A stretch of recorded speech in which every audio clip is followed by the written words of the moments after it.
रुक करेंगे अगली खबर की ओर। पाकुड़ जेल में डीसी दिलीप झा और एसपी शैलेंद्र वर्णवाल ने संयुक्त रूप से छापेमारी की। छापेमारी दल में एसडीपीओ और डीएसपी समेत 250 से ज्यादा पुलिस के जवान शामिल रहे।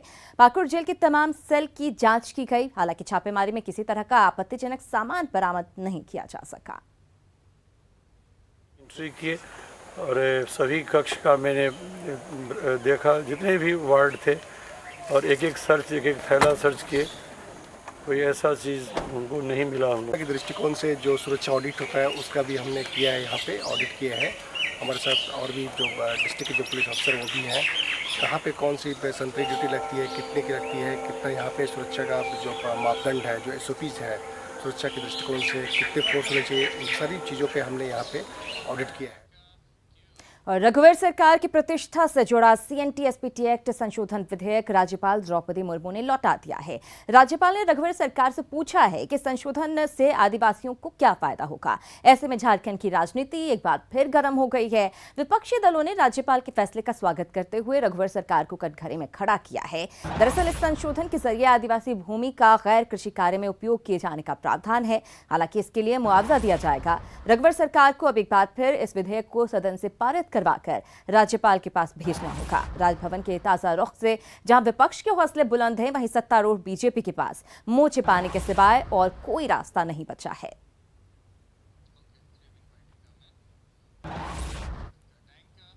तो सीएनटी-एसपीटी एक्ट को लेकर झारखंड सरकार को झटका लगा है। झारखंड विधानसभा से पारित सीएनटी-एसपीटी संशोधन बिल को राज्यपाल द्रौपदी मुर्मू ने लौटा दिया। रघुवर सरकार ने पिछले साल 23 नवंबर को बिल को मंजूरी के लिए राज्यपाल को भेजा था।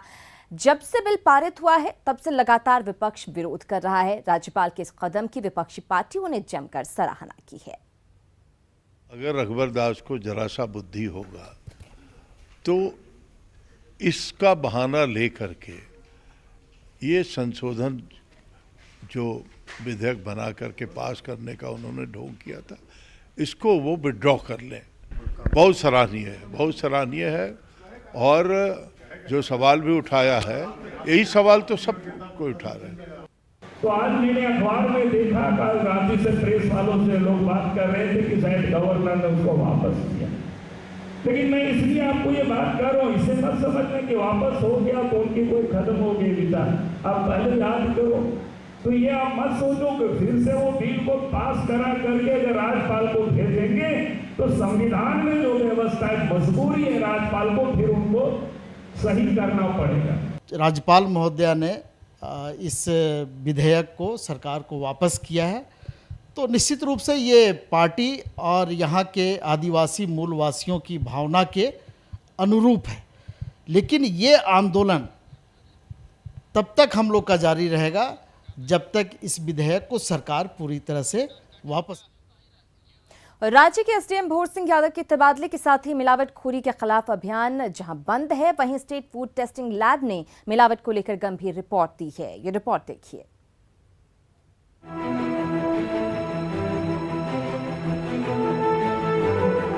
रांची के एसडीएम भोर सिंह यादव के ट्रांसफर के साथ ही मिलावटखोर चांदी काट रहे हैं। पिछले 15 दिन से अभियान बंद है और अवैध कारोबारी राहत की सांस ले रहे हैं। जबकि एसडीएम द्वारा जब्त खाद्य पदार्थों के नमूनों में बेहद खतरनाक रसायन मिले हैं जो आपकी सेहत बिगाड़ सकती है। पहले नतीजे में मुख्य रूप से हाइड्रोजन साइनाइड पाया गया था और कोल टार पाया गया था, जो दोनों ही जैसे कि शरीर के लिए बहुत हानिकारक थे। और उस पर जो कार्रवाई करनी थी, हमारी अपर मुख्य चिकित्सा पदाधिकारी कार्रवाई कर चुके हैं। तो यहाँ से जैसे फाइल बन के फिर जाएगा, मतलब सेक्रेटरी के यहाँ जाएगा। अच्छा। उसके बाद फिर मतलब वहाँ से अप्रूवल लेने के बाद ही हम लोग करते हैं। अभी तक कोई एफआईआर नहीं हुआ? नहीं, अभी तो वो टाइम लगता है ना, इतना जल्दी कैसे। नामकुम के स्टेट फूड टेस्टिंग लैब की रिपोर्ट की माने तो सरसों तेल में झांस के लिए हाइड्रोजन साइनाइड जैसा खतरनाक रसायन मिलाया जाता है। फल सब्जियों में भी मिलावट सामने आई है, लेकिन उस पर कार्रवाई को लेकर रघुवर सरकार भले ही सॉफ्ट हो गई हो, पर विपक्षी दलों के लिए ये एक राजनीतिक मुद्दा बन गया है। तो राज्य सरकार इस पूरे इंफ्रास्ट्रक्चर को खड़ा नहीं कर पाया। और अगर जो जांच में भी साबित हुआ उस पे कार्रवाई नहीं करके पदाधिकारी पे कार्रवाई कर दिया। सरकार मौन इसलिए है कि सरकार कहीं ना कहीं उन लोगों को जो काला बाजारी कर रहे थे, जो मिलावटखोरी कर रहे थे, जो किसानों को नकली बीज उपलब्ध करा रहे थे, उन लोगों को सरकार का संरक्षण प्राप्त है। मिलावटखोर जहां आपकी जिंदगी से खिलवाड़ कर रहे हैं, वहीं सरकारी मशीनरी हाथ पर हाथ धरे बैठी है। Upendra Kumar, ETV news, Ranchi. तो भोर सिंह के ट्रांसफर के बाद मिलावटखोरों की चांदी हो गई है। बहरहाल चलिए बात कर लेते हैं अब ईद की। झारखंड समेत दुनिया भर में आज ईद मनाई जा रही है। इस मौके पर खासी रौनक देखने को मिल रही है। इससे पहले रविवार को इमारत शरिया और इदारा शरिया ने रांची समेत राज्य के अनेक क्षेत्रों में ईद का चांद देखे जाने की घोषणा की। इसके साथ ही एक दूसरे को बधाई देने का दौर शुरू हो गया। वहीं बाजार में भी जमकर ईद के मौके पर खरीदारी की जा रही है।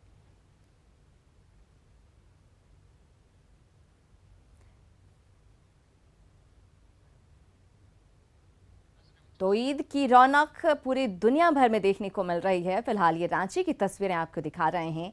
आप देख सकते हैं कि कितनी बड़ी तादाद में लोग बाहर निकले हुए हैं। बच्चे नए नए कपड़े पहनकर खासे उत्साहित नजर आ रहे हैं और एक दूसरे को ईद की मुबारकबाद देने का सिलसिला शुरू हो गया है। कल जैसे ही इस बात की घोषणा की गई कि चांद देखा जा चुका है, उसके बाद लोगों का उत्साह और भी दुगना हो गया और एक दूसरे को ईद की मुबारकबाद देते हुए लोग नजर आ रहे हैं। तस्वीरों में भी आप देख सकते हैं रांची की ये तस्वीरें।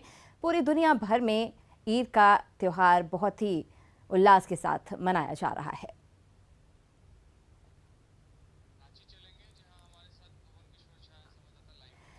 और रुख कर लेते हैं रांची का, जहां पर हमारे संवाददाता भुवन किशोर झा मौजूद हैं। भुवन, आपसे जानना चाहेंगे, ईद का मौका है, बेहद खास मौका और रौनक साफ तौर पर वहां पर आप भी देख पा रहे होंगे।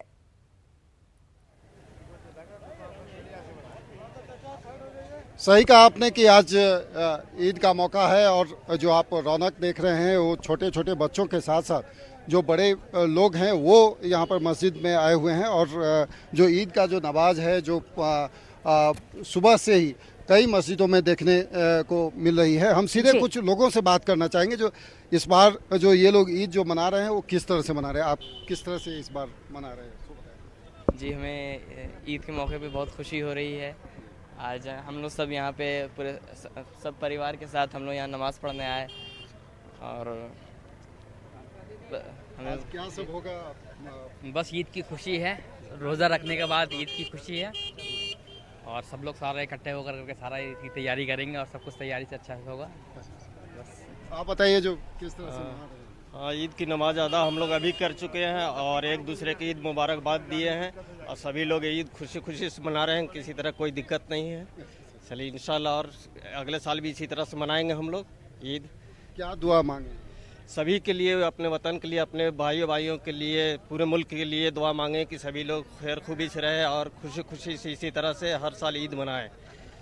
तो इस तरह से आप देख सकती हैं कि लोगों में उत्साह है और एक दूसरे का गला मिल करके लोग ईद का बधाई दे रहे हैं। और सबसे बड़ी बात यह है कि जो पिछले एक महीने से जो ये रमजान का जो मौका था और जिस तरह से इबादत चल रही थी वो उसका समापन हो गया और ईद का चांद कल देखने के बाद आज सुबह से ही जो ईद का जो नमाज है वो पूरे राजधानी में कई जगहों पे ये शुरू हो चुका है और आज सुबह 7:30 बजे यहाँ पे जो कि करबला चौक के नज़दीक में यहाँ पे हजारों यहाँ पे मुस्लिम भाई यहाँ पर पहुँचे और लोगों ने अपने लिए और अपने देश के लिए बिल्कुल यहाँ पर नमाज अता की गई और साथ ही साथ अब खरीदारी का सिलसिला शुरू हो गया है। भुवन, बहुत शुक्रिया इस पूरी बातचीत और जानकारी के लिए।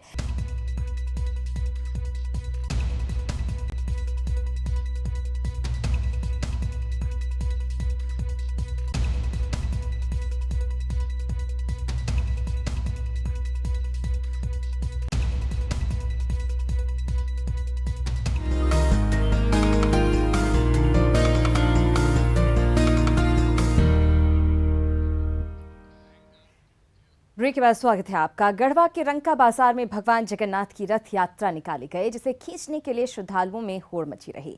ये परंपरा सालों से यहां पर जारी है। गाजे बाजे के साथ भगवान जगन्नाथ के रथ को पूरे शहर में घुमाया गया, साथ ही मनोकामना पूर्ण करने का आशीर्वाद यहां पर मांगा गया। यात्रा पूरी कर भगवान जगन्नाथ जहां 8 दिन तक विश्राम करने के बाद भगवान जगन्नाथ वापस घर लौटेंगे।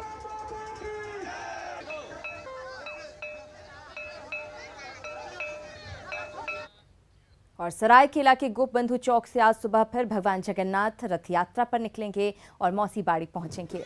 सरायकेला में रथ यात्रा की यह अनोखी परंपरा है, ऐसे में भक्तों में खासा उत्साह है। इससे पहले रविवार को परंपरागत रीति रिवाज से भगवान जगन्नाथ की रथ यात्रा निकली। भगवान जगन्नाथ भाई बलभद्र और बहन सुभद्रा के साथ रथ यात्रा पर निकले। भक्तों ने भगवान का रथ खींचा। परंपरा के तहत मौसीबाड़ी जाने के रास्ते में भगवान जगन्नाथ गोपबंधु चौक पर विश्राम के लिए हर विश्राम के बाद सुबह फिर से भगवान की रथ यात्रा निकलेगी। बहुरा रथ यात्रा में भी ये परंपरा निभाई जाएगी। उधर धनबाद में एपीआई के एकेडमिक विंग आईसीपी की ओर से सीएमई का आयोजन किया गया, जिसमें प्रख्यात स्टेमोलॉजिस्ट डॉक्टर रोहिणी हांडा मुख्य अतिथि के तौर पर मौजूद रहे। साथ ही चिकित्सकों को गठिया रोग के इलाज की नवीनतम तकनीक की जानकारी दी गई। इतना ही नहीं, डायबिटीज के इलाज के लिए नियमित व्यायाम और मॉर्निंग वॉक पर जोर दिया गया। जिसे आप गठिया बोलते हैं, बहुत ही कॉमन बीमारी है, काफ़ी प्रॉब्लमेटिक बीमारी है, ज़िंदगी भर ठीक नहीं होती है। उसमें क्या एडवांसमेंट हुई है, उन्होंने जो बायोलॉजिक्स करके जो भी नई दवाइयाँ आई हैं उसके द्वारा किस तरह टारगेटेड ट्रीटमेंट हो रही है, इसके बारे में बताया है। उसके बारे में जानकारी, लेटेस्ट ट्रीटमेंट का ट्रेंड क्या होना चाहिए, कैसे बचाव किया जा सकता है, ये हम डॉक्टर लोग आपस में समझते हैं, ताकि हम लोग नए नए जो डेवलपमेंट हुआ है, नया नया जो रिसर्च हुआ है, उसके बारे में डिस्कशन होता है, ताकि हम मरीजों को इसका लाभ दे सकें। और साहेबगंज के खेत इन दिनों हरी भरी फसल से लहलहा रहे हैं, जबकि 1200 क्विंटल सरकारी बीज लैब में सड़ रहे हैं। देखिए ये रिपोर्ट।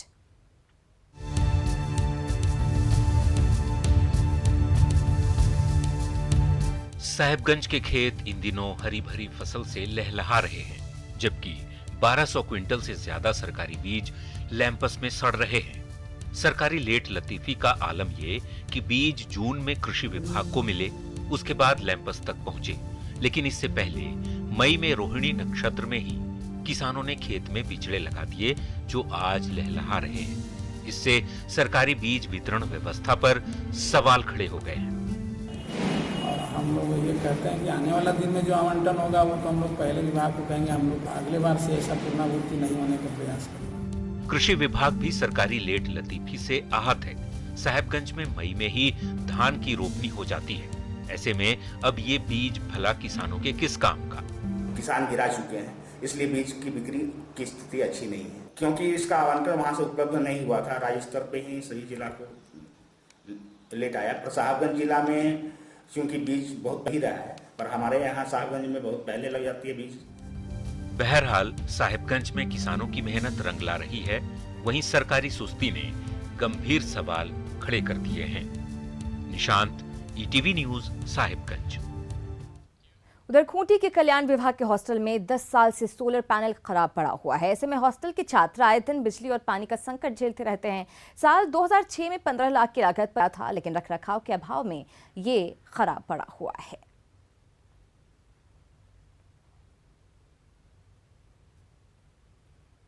बात थी कि कंपनी ही देख रेख करेगी, है ना। कुछ दिन लोग आते जाते भी थे, है ना। बाद में सोलर कंपनी वाले सब आना जाना छोड़ दिया। उसके बाद डैमेज होते चला गया। स्टूडेंट लोग का ही होता है, लाइट एग्ज़ाम के टाइम ही बहुत बार ऐसा कटती है, कम से कम 1-2 घंटा भी कभी कभी कट जाती है। तो उस टाइम हम लोग को अगर ये सोलर ठीक रहता तो पढ़ाई के लिए सुविधा। और कोडरमा प्रेस क्लब की स्मारिका प्रहरी का विमोचन किया गया। इस मौके पर पूर्व मंत्री अन्नपूर्णा देवी, विधायक मनोज यादव, यूजे के अध्यक्ष रास बिहारी, डीसी संजीव बेसरा और एसपी सुरेंद्र झा के साथ जिला परिषद अध्यक्ष शालिनी गुप्ता मौजूद रहीं। इस मौके पर स्कूली बच्चों की ओर से रंगारंग कार्यक्रम पेश किया गया। समारोह के दौरान समाज के विकास में मीडिया की भूमिका पर चर्चा की गई। वहीं पूर्व मंत्री अन्नपूर्णा देवी ने मीडिया पर हमले की घटनाओं को दुर्भाग्यपूर्ण करार दिया। परिस्थिति में आज के समय में निश्चित तौर पे मीडिया की भूमिका अहम रही है हम चाहे किसी भी क्षेत्र में जाएं, कहीं भी देखें तो मीडिया के द्वारा जिस तरह से निर्भीक होकर किसी भी बात को, किसी भी समाचार को, समाज में रहने वाले लोग हैं उनकी समस्या को या फिर सुदूर गांव की जो समस्या है, जो परेशानी है, उसको जिस ढंग से उजागर किया जाता है। और कोडरमा के झुमरी तलैया में गायत्री शक्तिपीठ की ओर से व्यसन मुक्ति अभियान चलाया गया। इस मौके पर आम लोगों से नशे से दूर रहने की अपील की गई, साथ ही जागरूकता रैली भी निकाली गई, जिसमें आम लोगों को नशाखोरी से दूर रहने का संदेश दिया गया।